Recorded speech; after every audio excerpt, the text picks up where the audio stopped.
फिरोजा की आपने बात सुनी होगी, एक प्रेम गाथा हमारे राजस्थान। देखो अलाउद्दीन खिलजी का नाम सुना होगा, भारत के सुल्तान थे अलाउद्दीन खिलजी। अलाउद्दीन खिलजी के समय हमारे राजस्थान का एक जालोर जिला है, जालोर जिले के एक राजा है जिनका नाम है कान्नड़ देव चौहान। आपने हिस्ट्री में पढ़ा होगा कान्नड़ देव चौहान, और उसका लड़का होता है मेरे दोस्तों बीरम, बीरम देव चौहान। ये क्या करते हैं, एक बार दिल्ली जाते हैं कान्नड़ देव चौहान। कौन सी गाड़ी, कैंपर गाड़ी लेके जाते हैं कि ताकि पहुंच जाए दिल्ली टाइम पर। गाड़ी कौन सी ले गए, कैंपर। कान्नड़ दे थोड़े उम्र दराज थे तो उन्होंने अपने लड़के को कह दिया, बीरम को, बोले बेटे तू गाड़ी चला लेगा, तू ठीक भी ड्राइवर है, युवा है, बढ़िया चलाता है, तो तू मेरे साथ में चल ले, हम दिल्ली चल के आते हैं। बोले जी पापा जी क्यों नहीं, मैं तो चलने को तैयार हूँ, मुझे भी टूर करना है दिल्ली का। दिल वालों की नगरी दिल्ली है मेरे दोस्तों, पर बोले वो मुझे दिल से मिली है और दिल वालों की नगरी दिल्ली है। अब यहां से मैं बताऊं दिल्ली पहुंच जाते हैं। दिल्ली जाने के बाद कान्नड़ देव और अलाउद्दीन तो दोनों एक दूसरे के समकक्ष है, तो इनकी बातचीत होती है। बीरम पास में बैठा था, बोले यहाँ क्या कर रहा तू, कल का बच्चा है, तो दरबार में घूम ले। अब आपको पता होना चाहिए कि वो दरबार में जब घूमा तो 5-7 दिन तक वहीं रहे, और वहीं अलाउद्दीन खिलजी की एक बिल्कुल कॉलेज में पढ़ने वाली लड़की, मुझे लगता है कोई बीएड कर रही होगी या कॉलेज में बीएससी कर रही होगी। बीरम देव बहुत सुंदर था दोस्तों, और फिरोजा भी सुंदर थी।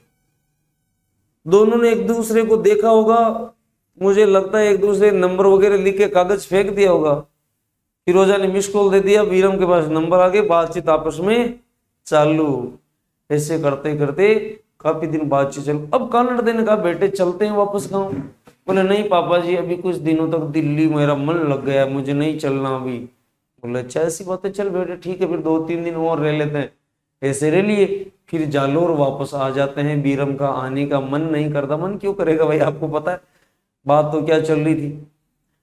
अब फिर यहाँ पे आ जाना ही पड़ता है। बीरम आ जाता है, फोन से इनका पूरा कांटेक्ट रहता है, वीडियो कॉलिंग कर लेते हैं, सारी चैट वगैरह करते रहते हैं। अब ऐसे करते करते बीरम तो 3-4-5 महीने निकले नहीं, और बोले पापा दिल्ली कब चल रहे हो। 2-4 हो गए थे, पापा दिल्ली कब चल रहे हो। बोले दिल्ली में क्या रखा तेरे, चलेंगे कभी वापस, काम होगा तब चलेंगे, ऐसे क्यों चलेंगे। बोले नहीं पापा मेरा दिल्ली मन लगता है। कान्नड़ देव को पता चल गया बेटे कुछ ना कुछ छोटा मोटा लफड़ा जरूर हुआ है। तो ऐसी स्थिति में बताया जाता है कि काफी दिनों तक इनका प्रेम प्रसंग चला था जोरदार तरीके से, और बीरम ने फिरोजा को यह कह दिया था कि मैं तेरे से शादी करूंगा, तो निश्चिंत रहे, तू और किसी की नहीं हो सकती, तू केवल मेरी है और किसी की नहीं हो सकती। तो ऐसी स्थिति में फिरोजा का मन भी राजी हो गया। बोले जी ऐसा सुंदर लड़का और मिलने वाला कहाँ, राजस्थान वाले तो वैसे ही सुंदर ही होते हैं आपको पता है।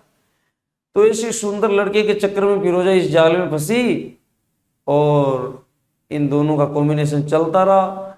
कई बार मैं बताऊं आपको, बीरम दिल्ली जाता था आता था, i20 कार लेके जाता था, कैंपर लेके जाता था, जो भी उसके पास कुछ समय की सुविधाएं थी उस हिसाब से जाता था।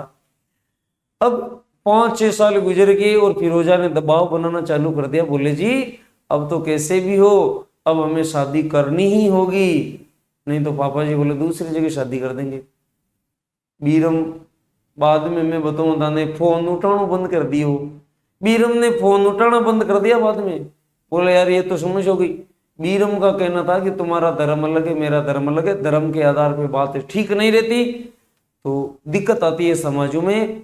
लेकिन फिरोजा किसी भी हाल में मानने को तैयार नहीं थी। बोले आपने कहा था मुझे तो शादी अगर किसी से करनी है तो मुझे बीरम ही चाहिए और कोई दूसरा नहीं चाहिए, मुझे बीरम के सिवाय दूसरा जीवन में कभी कोई पसंद नहीं है। तो ऐसी स्थिति में जब वो फोन मुझे लगता है कहीं उठाता नहीं होगा बीरम, वो बार बार दिल्ली से फोन करती थी। बीरम ने नंबर ब्लॉक कर दिए, बोले बाड़ोरे आ गया तले उपाड़ती थी से। फिरोजा दूसरे फोन से कॉल करती थी, लेकिन मुझे लगता है ट्रू कॉलर उसके पास सेव था, उसमें नाम आ जाता था एयरटेल दिल्ली, जियो दिल्ली, आइडिया, एमटीएस जो भी है उसमें दिल्ली बोले दिल्ली, और तो कोई कांटेक्ट नहीं था, एक ही है फिरोजा, वही कर रही होगी। ऐसे करते करते दोस्तों 4-5 महीने गुजर जाते हैं, और गुजरने के बाद एक समय ऐसा आता है जब फिरोजा खुद, मैं बता रहा हूँ आपको, कहते हैं कि 5-7 लोगों को साथ में लेके इधर जालोर आ जाती है। जब कान्नड़ देव चौहान को पता चल जाता है, कान्नड़ देव को पता चल जाता है बाद में, बोले बीरम क्यों बार बार दिल्ली जाता था। वो कहने पता तो चल रही है। अब कानड़ को ये लग गया जी कि बीरम दिल्ली क्यों जाता था, और फिरोजा जब आई एक दो, और फिरोजा ने कानड़ दे को बता दिया था, बोला आपका लड़का इस प्रकार से मेरे से बात करता था, अब बात नहीं करा, बात ठीक नहीं है, क्योंकि वो भी अलाउद्दीन खिलजी की लड़की थी, छोटा मामला थोड़ी था, मोटा मामला, मोटा लेवल का मोटा मामला। तो ऐसी स्थिति में बताया जाता है कि जब फिरोजा यहाँ आई तो कानड़ दे ने अपने लड़के बीरों कह दिया, बोले छोरा भाग जा, थारी कहीं केड़ी आएगी मारे ली तन, आतन कौन छोड़ ली। तो ऐसी स्थिति में बीरम छुप जाता है, बीरम कहीं चला जाता है, और फिर फिरोजा काफी वहां पे कहती भी है कि मुझे बीरम से शादी करनी है। कानड़ दे चौंध गए, बोले छोरा ने काटो खराब कर दी, और के बाकी छोड़ियो है, बोले लड़के को काफी खराब कर दिया, अब कहीं बच्चे उठे। तो फिरोजा से जब इनकी फिरोजा की बातें कोई नहीं मानता है तो बताया जाता है फिरोजा बहुत नाराज हो जाती है। फिरोजा यूं मानो आप कोमा में चली जाए, और फिरोजा ऐसी स्थिति में कहते हैं कि यमुना नदी में कूद के उसने अपनी जीवन लीला समाप्त कर दी थी। फिर इस बात का पता जब अलाउद्दीन खिलजी को पता चला कि बोले इस प्रकार से ये लफड़ावा बीरम से बात करती थी, इनका प्रेम प्रसंग था, शादी की बात डन थी, और बाद में जब बीरम देव ने मना कर दिया तो इस वजह से फिरोजा नाराज हो गई और उसने आत्महत्या कर ली। बोले मेरी लड़की की शादी को कोई ठुकरा दे उसे मैं देख लूंगा। फिर अलाउद्दीन खिलजी जालोर में आता है 1311 में, और 1311-12 का जालोर युद्ध जिसे आप जानते हैं ये होता है। और उसके बाद अलाउद्दीन खिलजी इस युद्ध को जीत जाता है, क्योंकि वो भारत का बहुत बड़े क्षेत्र का सुल्तान था। और कानड़ देव और बीरम देव भी कोई कम नहीं थे, इन्होंने भी जुझारूपन दिखाया, बहुत संघर्ष किया, तगड़े शूरवीर थे, और लड़ते हुए दोस्तों मर गए, बाकी अपनी बातों से झुके नहीं। तो ऐसी राजस्थान की वीर गाथाएं, बड़े शानदार प्रेम प्रसंग वाली जो बातें भी है उनका जो संबंध है मेरे दोस्तों, हिस्ट्री में आप लोग पढ़ते हैं, हम तो पढ़ रहे हैं ज्योग्राफी, लेकिन जब बात यहाँ खनीज फिरोजा की आ गई तो बातों में बात मैंने आपको बता दी है। अगर बात अच्छी लगे तो दोस्तों ज़्यादा से ज़्यादा इस वीडियो को, इस लिंक को ज़्यादा से ज़्यादा शेयर करें, लाइक कर दे, फुल कमेंट्स कर दे, है ना।